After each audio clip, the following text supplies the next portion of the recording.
video is magre-review tayo ng isang bagong platform na si Western Union. So, kapangalan niya yung bangko na pero iba naman siya na klase ng platform. So, isa siyang earning platform na kung saan kumita ako dito ng 2,010 pesos at na-receive ko siya kaagad sa aking GCash. So, paano ko ba ginawa yun? Ang kailangan nyo muna gun is mag-register. Itap nyo muna yung link na nasa description box sa baba. At pagkatapos mapupunta na kayo dito sa kanilang registration form, tap natin tong sign up.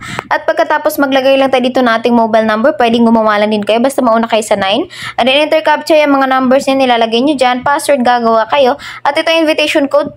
Kailangan nyo to para makatanggap kayo ng free 10 pesos at withdrawable siya kapag kumikita na tayo. At pagkatapos i-sign up lang natin para makapasok na tayo sa kanilang platform. At kapag nakapasok kayo, tignan nyo kaagad yung balance na nagdagan siya ng 10 pesos dahil gumamit ako ng invitation code galing sa ka-inviter. So, kung wala ka invitation code, ang code ko is nasa description box sa baba. Andyan yung code ko, i-copy nyo lang yan at i-paste nyo sa inyong invitation code kapag nag-fill up kayo dito ng registration form. Ngayon naman, ang ways of kita natin dito is dalawa lamang, sa product at sa kanilang referral program. So, dito muna tayo sa pinaka-libreng earnings ng kanilang platform. So, meron silang libreng earnings dito sa ating team na kung saan magre-refer lang tayo ng ating mga friends. At kikita na tayo ng commission. So, ang kagandahan dito no, sa ating level 1 commission is 26% sa level 2, level 3, level 4, and level 5. Meron pa tayong level 4 and level 5. 1% siya, no? So, kapag nakapag-refer invite tayo dito ng direct invite dito sa ating referral commission, kikita tayo dito ng 26% automatically. So, napakalaki na niya na commission ikumpara natin sa ibang platform na 10%, 20% lamang. Ngayon naman, if gusto niyo hanapin yung link dito, itap niyo lang yan. Ayan. At pagkatapos, i-copy nyo lang yan at i-paste nyo sa social media platform na meron kayo para kumita kayo dito sa pagre-refer ng iyong mga friends. So, kapag nag-register sila sa inyong link, makikuha nila ang iyong code. Yun yung gagamitin nila para mag-register. So, ganun lang yung paraan para kayo kumita dito sa kanilang referral program, no? At ito ay isang pinakalibreng ways para kumita kayo sa kanilang platform nang wala kayong nilalabas na punan. Ang pangalawa naman is, meron kang ilalabas na punan dito pero napakadali naman ng kitaan dito. For example, dito ka sa may pinaka-unang product nila, si Type 1, na nagkakalaga ng 300 pesos. Ang kikitain mo dito is 45 daily. At ang kikitain mo dito within 775 days is 34,965. So, ikumpara mo galing sa 300, naging 34,965. So, ang tinaas ng iyong kita dito or naging commission mo is naging 34,665. So, ikumpara natin yan, no? Pero masyado siyang imposible. Pero sa ilang mga araw lamang, 10 days, mababawi mo na kaagad. Meron ka na kaagad 450 pesos within 10 days. So, mabawing-bawi na siya galing sa 300 pesos na binili mo. If gusto mo na madalian, mga 5 days, 4 days, mababawi mo na, meron tayo ditong si Type 6. So, si Type 6 natin is nagkakalaga ng 5,000 pesos na kung saan yung daily niya is 1,150.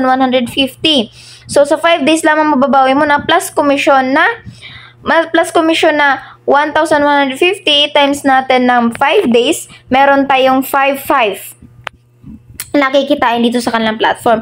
If gusto mo naman hindi ganun ka mahal, meron tayo dito si 3,000 na 630 yung daily niya. At kung babawi, tutuusin natin yan, 5 days lamang mababawi na natin yan, plus pa sa commission natin na makukuha, no? So, if dito ka naman sa 2,000 pesos, meron siyang 400 daily. Saktong-sakto sa 5 days, mababawin natin yung ating 2,000 pesos. At kung tumagal pa siya ng 6 days, so, makakakuha ka na ng 400 as a commission na yan. If gusto mo naman ng malakihang target dito, meron tayong si 100,000 dito si Type 11 na kung saan yung daily dito is 45,000 naman.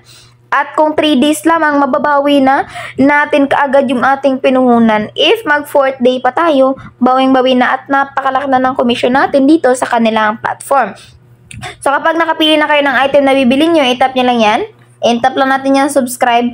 At pagkatapos, itap lang natin yan. Ayan. So, pupunta na kaagad kayo dito sa ating GCash sending form na kung saan maglalagay lang kayo doon ng GCash number nyo. At pagkatapos, mapupunta na kayo sa inyong GCash account, magbabayad kayo ng amount at pipili nyo dito. For example, itong 300. So, itatap nyo lang yung 300 at isasend nyo sa number na ilalagay nila doon. At pagkatapos, mapupunta na yung mga orders nyo dito sa ating my order dito sa may bad na baba. At magsisimula na tayong kumita dito daily. Ngayon naman, if gusto nyo naman na mag-withdraw dito dahil may laman na yung account dito, itap nyo lang itong my bank info muna. Magbabayad tayo ng ating GCash information. Ayan.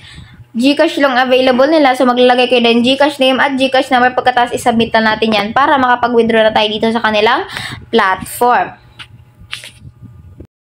Mag-withdraw tayo, no? So, i-withdraw natin ang kinita natin doon sa kanang platform na 2,000 pesos. At recently lamang na kumita na tayo dito ng 4,746. I-add natin sa 2,000 na i-withdraw natin. Meron tayong 6,746 in total na earnings dito sa kanang platform. So, i-withdraw na natin ang ating 2,000 pesos. Itap lang natin yung withdraw. At pagkatapos mga ilang minuto lamang, isihintay lang muna natin kasi nagpa-processing pa yung ating withdrawal or nagpe-pending pa siya dito sa ating withdrawal records. Mga ilang minuto lamang, darating na siya kaagad sa ating GCash wallet. Makikita naman natin na success na yung ating withdrawal dito na 2,000 pesos at makikita natin dyan yung ating proof of payout na na-receive talaga natin siya sa ating GCash. So, patunay lang ito na kumita ako sa kanang platform sa pagre-refer ng aking mga friends. So, kanita ko lang siya sa pagre-refer, hindi ako bumili ng kahit anong product at kumita ako dito. So, mas may recommend ko talaga na yun yung gamitin nyo na ways of earnings.